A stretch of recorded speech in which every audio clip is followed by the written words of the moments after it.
Good morning. For those who I haven't met yet, and I hopefully meet during the morning, I'm Ron Curry. I'm the CEO of the Interactive Games Entertainment Association. And thank you for joining us in this awesome venue. And thank you for the weather for turning it on this morning as well. We're meeting this morning on the traditional lands of the Wurundjeri people of the Kulin Nation. And I'd just like to pay my respects for those past, present and future emerging who have cared for this land for 1,000 years. I'd also like to acknowledge the deep and enduring connection those people had with the country and the rich cultural heritage. And I'd like to really acknowledge the importance of play in human development and cultural expression, and the play that has been an integral part of the Aboriginal and Torres Strait Island cultures, which fosters learning, spiritual connection, social connection, the exploration of the natural world.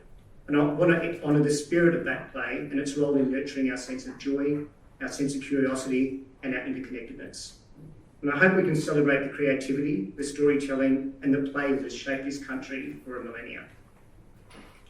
Welcome to this beautiful space, and thank you to the Creative Vic team who has pulled this together for us and allowed us to be here. And it's good to be here talking about games, players, those who play, and the fact that we don't have to be apologetic anymore, that saying play is fine and play in and of itself is an okay reason to be in an industry. We know how great games is for many other things, and I think we often have made the excuses, oh no, it's good for education, it's good for industry, it's good for this, it's good for that. Play is important. It's how we learn, it's how we engage, it's how we grow, and we shouldn't step away from the fact that that's the industry we're in as well.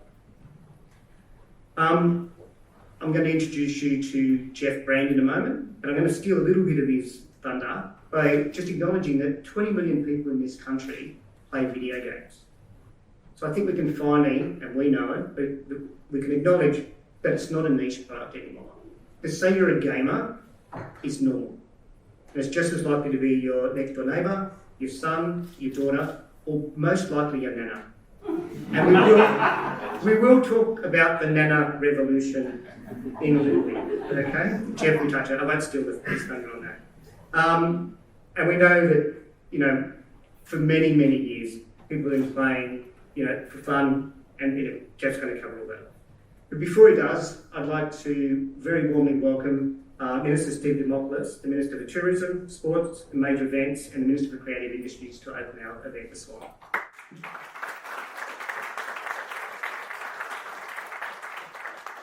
I don't know why this lectern is so far in the corner. It feels a bit odd being here, but I hope it's okay. I'd also like to acknowledge the Wurundjeri Woi-wurrung people of the Kulin Nations and pay my respects to their elders, past and present. I love what you said, Ron, about the centrality of play, really, for every innately human quality. I just want to also just say that I was a bit disappointed when you said gamers are normal. I thought it was kind of special when you were a gamer. If your nana's a gamer, then it's not special anymore. Kidding. It's a really good thing, really good thing. So I want to acknowledge, obviously, Ron Curry and the whole IGEA team for really advancing this industry and giving it a voice for government, for investors, for everybody. Professor Jeffrey Brand, the token Queenslander in the room today, thank you very much for coming here, and the CEO of Creative Victoria, Phoebe, Fran, and the whole team here, all of you. Just a couple of things. I'm not going to steal thunder either, but I did have a look at the report. Really interesting. Maybe not to some of you who know the industry obviously inside out, but I found it interesting who plays or who games and why they game. And I think when this report is released, it will be interesting for investors, the government policymakers, about who exactly is part of this industry and why that matters for public policy. So it's really informative. It's very informative. And it's really quite appropriate that it's launched here because we are the games capital of the country, and it's a really lovely view out of this beautiful room.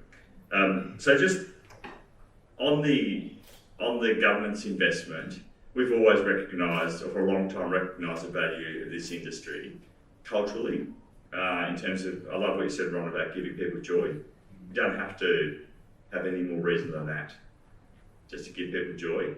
And a lot of the portfolio that I have the pleasure of being involved with, from screen from games to film to theatre to sport, it's about joy. But it's also about really, particularly with gaming, high value jobs. Jobs that are the kind of jobs this country and this state wants to attract. That's why we're investing both for joy and for economic value in the games industry. I'll give you 3 examples of more recent investments. So one is we've partnered with, or about to partner with, higher education to do more for training pathways, so there's more workers coming into the industry because it is a booming industry. So more opportunities for Victorians to actually get access to the industry through training. We are making this Melbourne International Games Week bigger than ever, and Sebastian Seb Chan from CEO of ACME is here, and he's got a fair bit to do with that this year. Part of that amplified bigger Games Week will be something we're calling initiative by Big Screen, we're calling Play Melbourne Now, which is an opportunity for games developers to connect with platform holders, investors and publishers. So really to get Victorian games and Australian games out into the international market. And the other thing that I'm really proud of, in a fairly constrained budget environment that we managed to get agreement on in the Victorian government, is a rebate for games development. And that will complement the federal rebate. And the rebate in Victoria is, we're packaging it up at a $15 million rebate for this financial year we're in now. And I'll have more information to say about that soon. We want Melbourne and Victoria genuinely to be a place where people recognise globally as one of the centre of games in the world, where people have really interesting jobs, interesting creativity, and have joy. And that's what this report will help us achieve through guiding us in terms of the insights of who plays and why they play. So it's a real pleasure for me to be here as part of the launch of this report today. Thanks so much.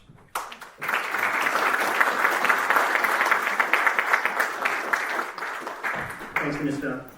Just a couple of housekeeping things. If anyone, this is confusing for me, so if anyone wants to tweet or X, or I don't know what we do. Yeah, it's hashtag AustPlays, AUST plays, so I don't know. Whatever we're doing, I don't know what we're doing anymore, to be honest. Actually, is it still on your phones? It was this morning, so. There'll be a Q&A at the end of the session, so if you have any questions, just hold them out and Jeff will certainly answer them. If you'd like to challenge him on anything, he loves to be challenged. If you want to call him out on some of the numbers, certainly do that. He loves a good, robust conversation at the end of his presentation. That's all I'll say about Jeff, because as we know, by the time you finish the next hour, you'll know a whole lot about him personally, because it all comes out in the spiel. So, Jeff, welcome to the stage. Great, thank you.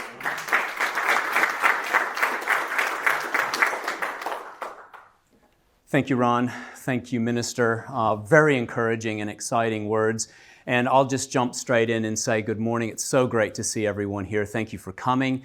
Obviously, I'm passionate about this. I wouldn't have been doing this for 20 years if I didn't believe that this is just the best medium that humans could ever have devised.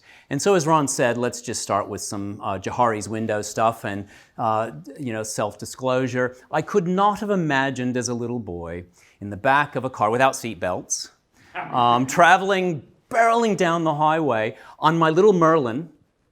Any old people in the room who remember a little red device with LED buttons? You remember this? What's your name? Dan. So Dan and I remember. There were like I don't know, 8, 9 games on this thing, and memory games, fantastic. I could not have imagined that a minister would be talking about supporting games. And here we are, and we've been having this conversation now for quite some time, and as we've been having the conversation, we've grown in confidence and knowledge and wisdom about where games are in our society. And that Ron began the acknowledgement of country today, talking about and welcoming you, talking about the place of play in all cultures, to me seems absolutely apropos. completely perfect. And as you said, it's a human endeavor, Minister. So why wouldn't we be having that conversation? So that takes us, I think, very nicely to Australia Plays. The 10th in the series of studies that we've been doing. And again, I would not have imagined that there would have been appetite for this conversation. And as I've said to Raylene and Ron and anyone who will listen, I didn't think there was anything more to talk about, to be honest. And I know that's a bit defeatist and not terribly intellectual, but I just thought, well, we've got the numbers. We know what's what. We've seen growth. What more is there to talk about? Well, that's why we're here, because there's a whole lot more to talk about. And let's start with this great clip curated by Raylene. Let's see if I can get this to happen. That gives us a little more insight. So what we understand from these four individuals is that games do offer joy.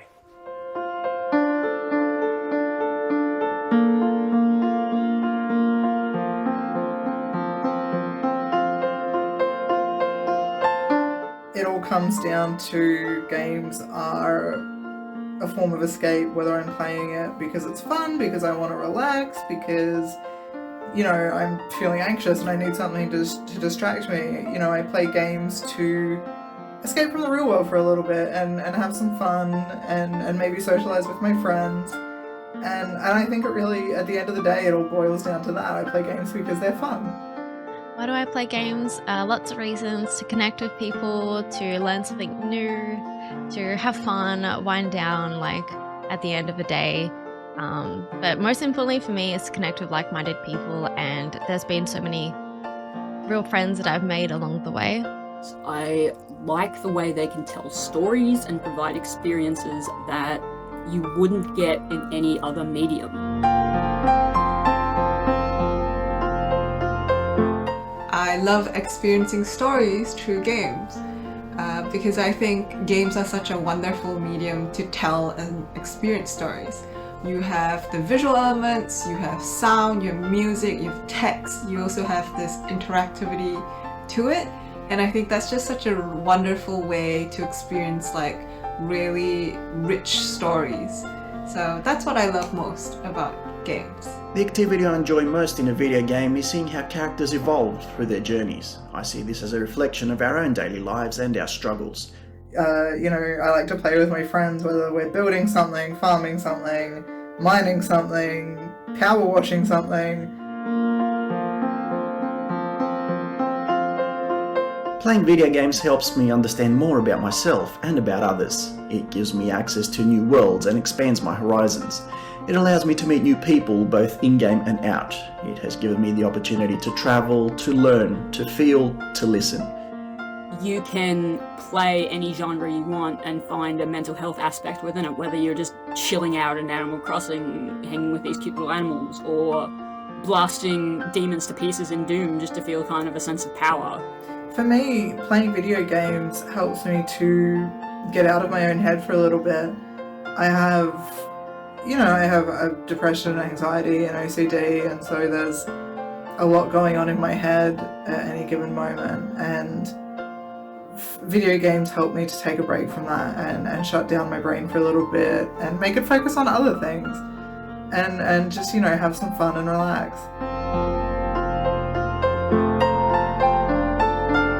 So thanks to Sav for that compilation. Fantastic. There's so much to unpack there, and Cass is in the room. Where are you, Cass? Yeah, I said to Cass earlier, I just want that jacket. It's just off the charts. It's beautiful. And it's beautiful in the way that all of the reasons we play and that all of the games that we have available are beautiful. So I really liked that piece because it told me that we are complex as a species. We are complex in our cultures, and we are complex in so many ways, but we certainly and should be complex in our play. And we have a lot of that to talk about. Now, I make fun of the fact that we've been doing this for some time and we've tried different formats. We've tried, the portrait mode and the landscape mode, and we've tried 16 by 9 and A4. I was told for this report we needed to be A4 because people still print, and I'm sure for anyone who runs an office that's a bit frightening to think about the printing budget. But we have had some really fantastic stories to tell over the years. I'm going to bring some of those forward and some key statistics. But this year, the design in the report, which is otherwise A4, is a real tribute to Mike Morfitt, who does at M29 Creative, does just great work with these report covers. I think everybody saw the first report cover, which I did, and said that's tacky, and then we got professional help. I should call out Raylene here and just thank her again for making sure that we get here, for making sure the net is around me, and that I actually get the report on, here by the due date, which barely happens every single time. And I want to acknowledge the fact that I've got this great team now, and this report supports young people learning about the craft of research. They can make mistakes, we can pick them up, we can repair them, and we can produce reports in the end that are accurate and robust. And so Tyler Wilson, Jan Jervis, and Patrice Huggins are all students of mine. Two of them have just finished recently, which is really great, and Patrice is about to start her journey. So thank you to IGEA for supporting this research, because it also supports researchers. But it's just a great joy to produce this. And I want to just touch on the methods for just a moment, just to remind us, we're talking about polling level data, so 1,200 plus Australian households, and we do something that no one else doing this sort of research does. We actually collect data on everybody in the household that's reasonable to collect, and then we turn those individuals into cases, so we treat them as individuals as part of the reports. That's how we get the average age and the proportion of gender for players and the proportion of players and so on. So we're including everybody in every household. It's really important to acknowledge that the margin of error in this stuff is between 2 and 3% depending on the sample and subsample. Mike Morfitt does the infographic for us. He's done a brilliant job this year sort of identifying household level data, individual level data, and giving us an insight into some of the big takeaways. But I want to move on because I want to talk about those and I don't want to share them in too much detail. The report is available for download now from the IGEA website. So is the video that Sav curated and produced, and that's available on the YouTube channel from IGEA. So there's a lot of information in the report, and when you open it up, there are a whole range of different topics and issues to explore, not only behavior and demographics, but also attitudes around games. Some of that I'm going to have to skate over today, but we can drill down if you have any questions. And somebody yesterday said, great on the different formats, 16 by 9 and so on, but when are you going to do 4K? And I joked that, well, when my university lets a file out of the organization more than 20 megabytes, we'll be fine. I had so much difficulty getting it outside of our Teams and OneDrive environment. But why do we do the report? We do the report simply for this reason: to get all of us together in a room, to have a conversation culturally and through the media that says games are normal. Games are a mainstream medium. And lo and behold, the average gamer isn't a 16-year-old male stuck in a dark room. It's amazing. It's actually, as we'll say, your Nana. So what we're trying to say here is that we have a lot of reasons to play. Families, and I'm a father, we play together to be together, to learn about each other. And, that old saying, you work out more about a person in a game of golf than you can in hours of working with them in the office. Well, I think that's true with games, right? You learn a lot about people by the way they approach play. And so we've just decided to return to this idea of joy and explore why we play. Throughout the report, and this is a Melbourne story, by the way, or at least it's a Victoria story. Throughout the report, over the years, we've asked people to write in information, respond to just a couple of questions about why they play, how they extract joy, and so on. So let me just zoom in on a few of those there, because I see you straining to read the text. I don't know what happened this year, but Victorians had a lot to say. I'm going to put it down to, and there are a couple things I'll put down to, the horrible pain that Victoria went through during the pandemic. Okay, and I think there's a lot in this, but just have a look at some of these, and in case anyone has any sight impairment or it's too far back, let me read them. Playing games to me just means playing something that gives you joy. Thank you very much for picking the theme, and relaxes you a bit. Playing games can be great for relaxing. A female, aged 18 in Queensland. Here's a male, 34, from Victoria. Playing video games has helped me be confident. For example, I was shy and rarely spoke to people in real life. Playing online video games, making friends, and even competing in esports gave me leadership skills and communication skills. I'm a volunteer firefighter and a first lieutenant, and I'm grateful for video games for giving me the confidence for being an officer in a dangerous job and volunteer work. That's amazing. I mean, it's tingling. It just fills you with hope that what we do with our media is much more than most of us think we do with our media. And this last one from New South Wales, because we need to give them a look in. When I play games at 81 years old, I find that I can be as competitive as anyone. I can beat younger people as well. It's the thrill of the achievement, just knowing that my mind is still going strong, right? I mean, this is a celebration, right, of joy. And joy can be as functional or as trivial as we want it to be, but the fact that people are telling us their stories, and I think I've said before, and you may have heard me say this, but every year we do the study, the survey seems to take longer, and it's taking longer, and we keep cutting questions because it's getting too long and people don't want to do a long survey, except that at least Victorians had a lot to say, and they were happy to go for 30 minutes on the survey and type stuff in. So every year we get more and more typed in comments, open responses, and they're just beautiful. Now, if you hadn't picked it up before, Mike designed this controller, and it's a distinctively Australian controller because it has the Southern Cross on it. And I said to him yesterday, could you please 3D print that for me? I think that is just stunning, and if we wanted to get into product manufacturing, we should do that. I'm not sure about the ergonomics, but anyway. This is one of the big stories this year in the report. For a decade, basically 9 out of 10 households, give or take, played video games. That is to say, had devices on which games were played by somebody in the household. That's ticked up a couple percent. So it's inside the margin of error, and you can see a dip back in 2019 when we were last in this room having this conversation, and I put that down to perhaps statistical error. But what I like about this is that it shows us that we have our finger more or less on the pulse. We can trust these numbers because they're showing us over time that we're getting a similar kind of response from our participants. So these are the adults in the households responding to the survey saying, yes, we have a device on which games are played by somebody in the house. Now, they can also be institutional homes, like aged care. So that's a really interesting number to me. And the fact that it is ticked up between 2019 and 2023, for me, is a post-pandemic story, even if it's just statistically a little bit marginal. The bigger story, and the one that I would not have predicted, and the one I had to triple check, quadruple check, because I said, it just can't be true, is this number. 81% of Australians play video games according to the self-report data from our survey. That's up 14 basis points.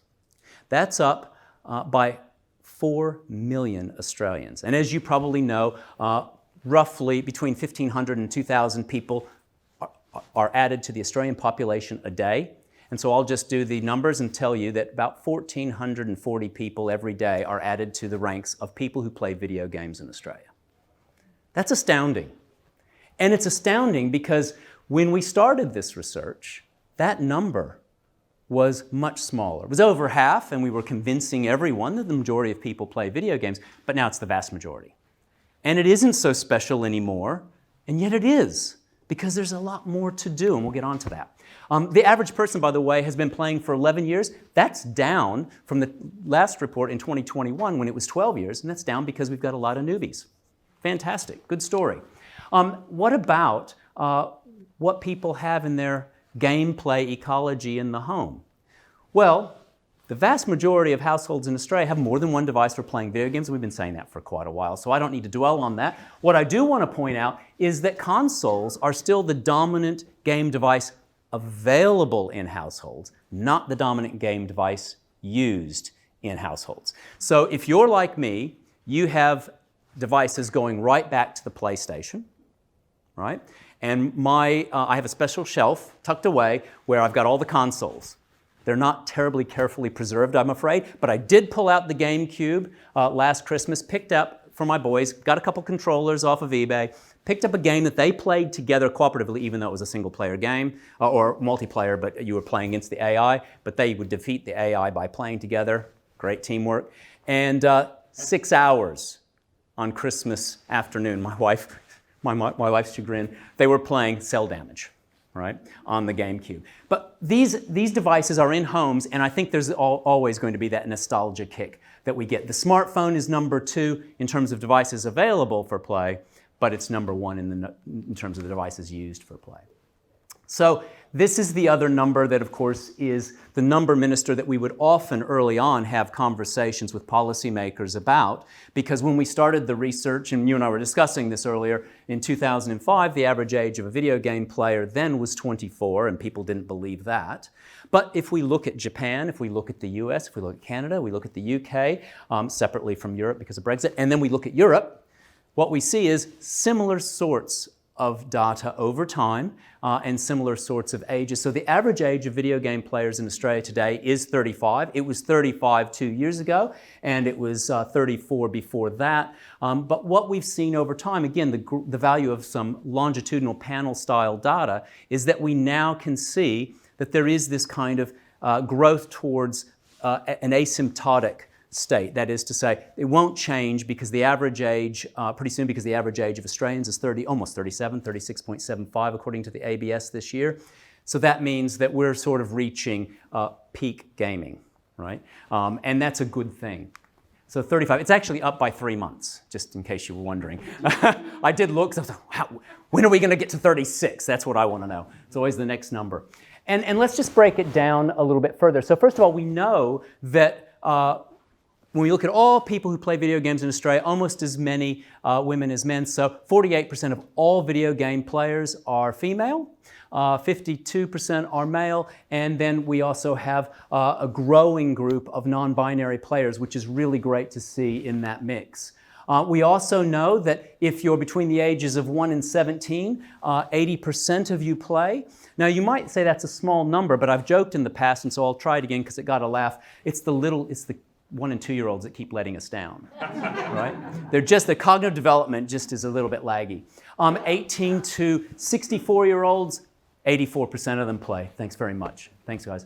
Really appreciate that from the minister. Isn't that great to have that support? 68% of people over the age of 65 play, and what's really interesting is that's up from the mid-40s. So that's been a really big growth group. But, basically, these folks and these folks, so all of us in this room, there are more of us playing. And so that's exciting. And what about, a proportion of the total? So of the 81% of Australians who play video games, 10% are over the age of 65, 21% are those young folks, and there's everybody else. Effectively, working age and studying age Australians, right? Australian adults playing video games, almost 70% of the total pie.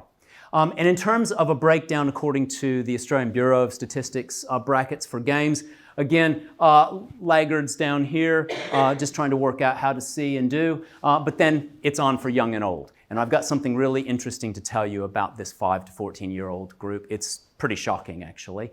And still, and I love this number. Actually, I like anything north of 60 these days. But I love seeing 43% of people in that older age group, 85 to 94, playing video games. Almost to the halfway point. When we get to 51% in that group, we're going to have a special party. All right, so what about the numbers and how do they match the quotes? Oops, I skipped over that first one. So 24-year-old Tasmanian male, video games were a big part of me growing up, playing with friends and making friends at school, to nowadays helping with stress and winding down. And we all know there's been a bit of stress lately. Between politics in the US and craziness in Russia and the lockdowns from COVID, we need to de-stress, and that's a big function that games play. Gaming takes me away from my troubles, even if it's only a little bit. I can't read now. It allows for social interaction and problem solving, which I may be able to bring into my own life outside the games. And that's a male, age 34, from New South Wales, a parent. And then you learn persistence and to stay focused on a task. So a 78-year-old woman from Queensland. Look, if you're 78 and you're staying focused on a problem-solving task, you are increasing your cognitive longevity and cognitive elasticity. That's a great thing, right? That is a powerful thing. And so that older age group is fantastic. We've, over the years, talked about families playing games. I won't belabor the point here, but that 92% of parents say it's a way to spend time with my children. I can attest to that. It was an important tool to connect, and it continues to be.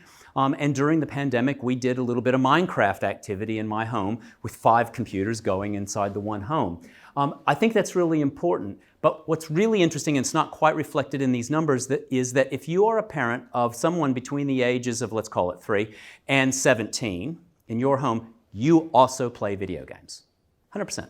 So parents of young children play games. So that's a core place where literacy occurs. My son has ADHD and autism. Video games help him learn social skills in a safe environment and is a great tool to decompress after a stressful day.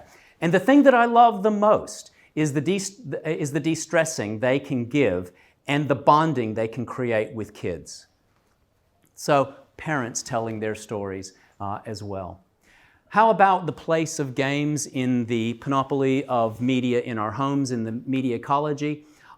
Doing research is difficult, and we ask a lot of questions of our participants. So we shrunk these questions down and we grouped all music and all movies and all television together and all social media, and that was a mistake. Because what it did was it didn't allow us to separate out all the different types of television, for example, streaming television or movies, right, versus free to air. So what we got was games are equal second with 4 other media. A couple of years ago when we did the report, we separated it out a bit more, and games were number 3. They were in the top 3. So if you ask me, I'm going to say it's between number 2 and number 3, but unfortunately I can't make the claim clearly. I apologize for that. In terms of the reasons we play in Australia, well, of course, we've returned to the core of the matter. We play games to have fun. We play games for joy. We play games to be entertained. But also, number 2 is to de-stress and relax. That's no great surprise to me. It's probably the main reason I play, is to say, I just need to take a break, right? Let's do this, and then we'll be better. To pass time, I hate being bored. I don't know about you. I know there's a function to rumination, but I don't want to do too much of it. So I love to pass time playing, to escape, to be challenged, for a sense of accomplishment. We saw that in that older adults' response. And then for mental health, which is just absolutely critical. And there are so many organizations now using video games for positive psychology, positive mental health. What about how we connect with one another? We all know in this room, I think, that video games are a very social medium. It's the one doing medium. It's the one cooperating medium. It's the one competing medium. And so as a result, we know that it's the medium that connects us through all of those ways of being connected to one another. And what's really fascinating to me is that when we sort of drill down and ask all the different ways we connect through games, staying connected with family and friends, roughly 1/3 of the sample, 1/4 of the sample to meet someone we wouldn't otherwise meet, to become more involved in a community or social group, deepen our relationships, 1 in 5, and 1 in 6 met a good friend, spouse, or significant other through games. Beautiful. Because as you've probably read or heard in the media, we have a friendship deficit in Australia. There's a pandemic of loneliness. And if games can be used to help overcome that, then we should be deploying them for that purpose as well as just to have fun. Right? And I think that's one of our challenges that we should really work on. One of the things that's really interesting is take all those things together and all the different ways in which people play. I'm going to pick up first on the 25%. If we take all of those people and say, we don't do any of these other things with games, we said, you play solo. And only 25%, 1/4 of the sample, say that's all they do, is just play solo. All right? But everybody else, 75%, play socially. And 33%, taking all these ways in which we can meet people, 33% say they've made new friends through games. a third of the sample. That's incredible, right? It is an inherently social medium.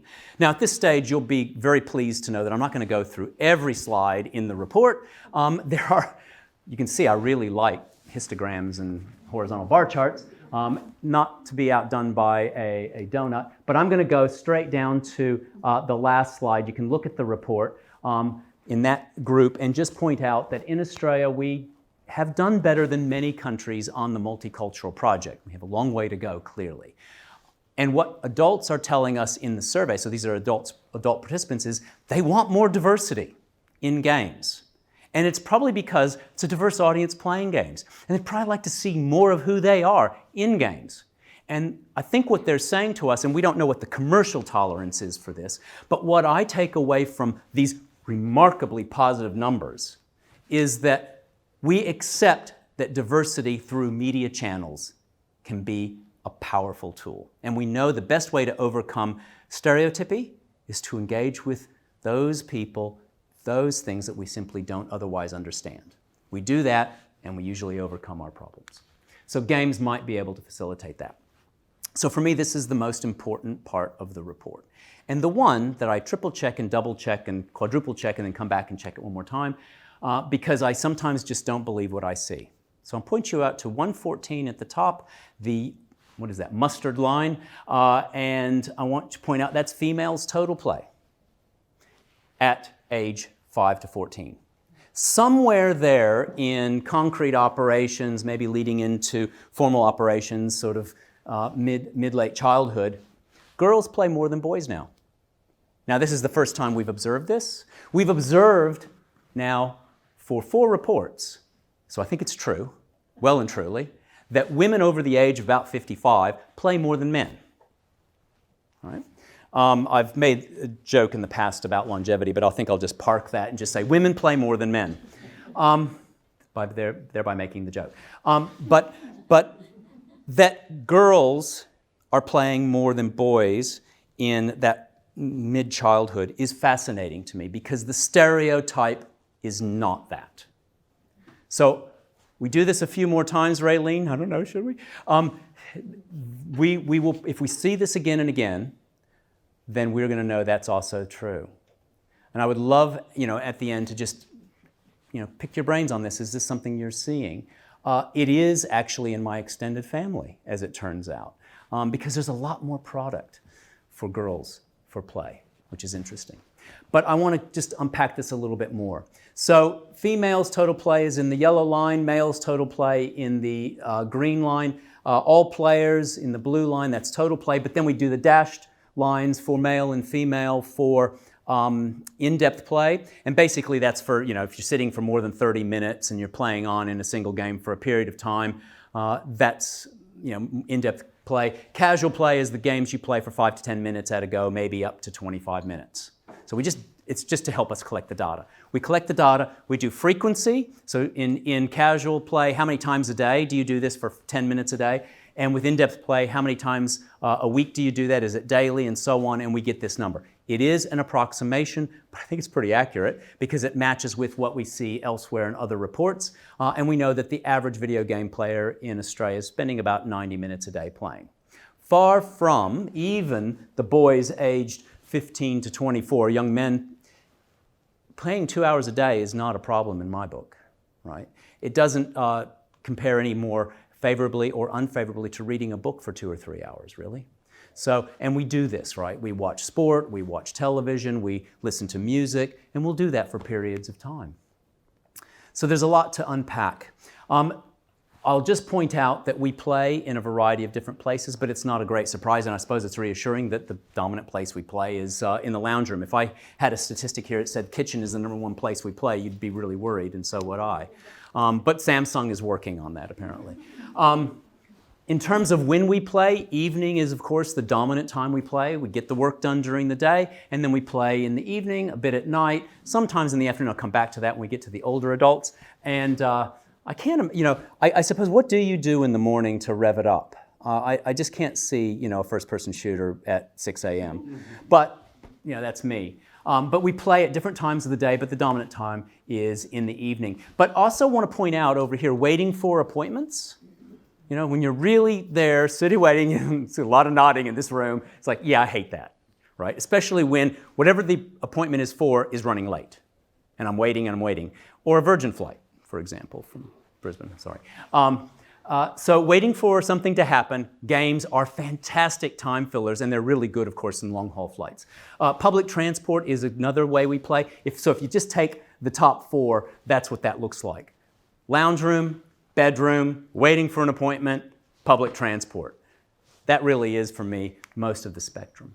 All right, what about the preferred genres? Here's a really interesting story. When we started doing this research back in 2005, sport was big, right? So were platformers, remember those? Look now, the number one genre in Australia is puzzle games. 36% say they play puzzle games. Action adventure, 32%. Those two way outstrip the next tied for third two, strategy and sport. And I suspect there are a lot of girls playing FIFA 2023 right now. How good is that? So we see the other genres, shooters dropping down, board and card games, role-playing games. I mean, I prefer RPGs and exploration and strategy. But that's a particular group. And then, of course, and I love simulation games. We need more simulation game playing, I guess. But arcade games still there. Education and training has moved up one. Platformers are now at the bottom. So there's been this bit of a reversal over the time. Let me just start to wrap up by picking on 3 broad age groups and just drilling down a little bit. So let's start with the summary of play for 18 to 34-year-olds. And these are folks I would call early career and university and so on, right? So many more males than females playing in this age group overall. But then again, we're talking 95 versus 83%. These graphs, because they won't all fit, have been squished, so we've taken off all of the bottom data. So we start sort of at about 75% and go up. Again, all in this age group, 89%. 96% play to have fun, 91% to relax and de-stress, and 90% to pass time. In terms of preferred genres, action adventure number 1, shooter number 2, no surprise to me, and then sport number 3. In terms of connection, 22% have made friends through games. This is an interesting age group because, of course, they're also bringing friends from uni and from school and so on. So making those friends may not be as important as in older years. In terms of staying connected with family and friends, 18%, and meeting someone they wouldn't otherwise have met, 15%. Playing together with friends, 25%, with partners, 20%, playing alone, 14%. Preferred devices, mobile phone, number 1. No great big surprise. And preferred time, evening, and of course, just slightly more in the bedroom, the housing crisis being what it is, and affordability. If you're a 30-year-old, you might be playing in your bedroom rather than the lounge room, sadly. But there we are. In terms of our 35 to 64-year-olds, and starting to wrap up here, basically 79, 80%, right on the money in terms of the average in Australia. We've got about just under the total, and we see that there's not a lot of difference by gender. In terms of reasons for play, having fun, relaxing and de-stress, and escape. And those 3 are very close, and escape makes sense to me too when you're working, and if you're like me and you're in the sandwich generation where you've got parents causing problems and kids hopefully not causing too many problems, and you're very busy in the middle. In terms of preferred genres, puzzles, then strategies, then action-adventure. That squares with my world view. Connection, 18% to stay connected with family and friends, and you see the rest there. Playing solo, 30%, and preferred devices, 46% on the mobile phone. And now the bedroom starts to drop a little bit, but still is there, unfortunately, and playing in the evening is huge. Last group. 65 to 94 in this sample. 94 was the oldest. So there's the story again about the difference between men and women in older ages. So 76% of females over the age of 65 are playing, or 65 plus, but only 61% of men. Not sure, you're going to have to help me unpack this. I can't explain it because the minute I'm sort of in that 65 plus group, I think I'll be playing, certainly. And surely there are more people like me. In terms of reasons for play, to have fun, for mental health, and to be challenged. That makes sense to me too. In terms of preferred genres, puzzle games, board and card games, and strategy games. And they all are games after all. And in terms of connection, 15% for staying connected with family members and so on. This is huge, and I really want to call it out because this isn't as big a group as the rest of the group, so that's why this, 64% playing solo over the age of 65 doesn't really drag that average down too much. Up in terms of the percentage who play solo. But I think this is a shame. I think if you're 65 and you're playing video games, or you're 70 and you're playing video games, or you're 80 and playing video games, social would be a lot more fun. Now, I think one of the things that's happening here is that we've gone from about 45%-ish to about 70%-ish in this age group playing, and they're new. And they're a little bit afraid of playing socially because you don't want to get called out for not being as good as everybody else. Although that 70-year-old Nana, obviously, was she 81, said she's kicking some butt in a number of games against young people. Fantastic. I want to see more of this. I think this is a great project for us to build more social play for older adults in games. Preferred device, again, mobiles, and because they all own their own homes, don't they? They're playing in the lounge room. Just a comment on our social condition and property. All right. So that is the complexity and the diversity and the story of playing video games in Australia in 2023. I'm really grateful to all of you for being here and sharing the joy in this story, because there's a lot of joy in the story. I think this is a great time for the industry. I think this is probably the golden age we're embarking on for the industry. There's a lot of headspace and headroom for growing games for a variety of different purposes and for a variety of different players. Again, there's a lot in the report. I commend it to you in terms of just picking it apart and asking questions, but around attitudes towards games, there's been a shift. Over the past 20 years of doing this research, the typical Australian is remarkably positive about the value of games in our society, because after all, they're fun. Thank you very much.